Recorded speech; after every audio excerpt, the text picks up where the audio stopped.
എമ്പുരാൻ വിവാദമായതിനു പിന്നാലെ മോഹൻലാലിനെ പിന്തുണയ്ക്കാനാണ് ഒരു വിഭാഗം ശ്രമിച്ചത്. മോഹൻലാൽ ഒന്നും അറിഞ്ഞില്ല, എല്ലാം പൃഥ്വിരാജും മുരളീഗോപിയും കൂടി ചെയ്തു വെച്ചതാണ്. ഇതായിരുന്നു ലാലിനെ പിന്തുണച്ചവരുടെ വാദം. ഇങ്ങനെ ഒരു പ്രചരണം തുടങ്ങിവെച്ചത് മേജർ രവിയായിരുന്നു. ഇപ്പം ഈ പടത്തിനകത്ത് എന്റെ സുഹൃത്തൊക്കെ തന്നെയാണ് മുരളീഗോപി. ഞാൻ അദ്ദേഹത്തിന്റെ കാര്യം പറഞ്ഞത്, അദ്ദേഹം എഴുതുന്ന അദ്ദേഹത്തിന്റെ കൺവിക്ഷനിലാണ്. ആ പറയുന്നത് മോഹൻലാൽ ആ ഡയലോഗ് ഞാനത് ശരിയായിട്ട് എഴുതിയിട്ടില്ലെങ്കിൽ അത് മോഹൻലാൽ പറഞ്ഞു കഴിഞ്ഞാൽ നിങ്ങൾക്ക് ആ ഇമ്പാക്ട് ചിലപ്പോൾ കിട്ടിയെന്ന് വരില്ല.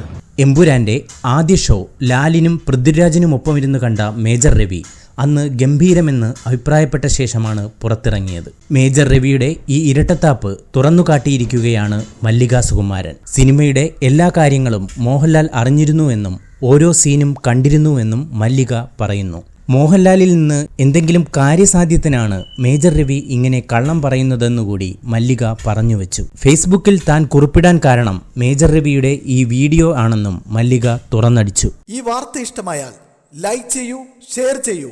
നിങ്ങളുടെ അഭിപ്രായം കമന്റായി രേഖപ്പെടുത്തൂ. സബ്സ്ക്രൈബ് ചെയ്യൂ ബബിൾകം മീഡിയ.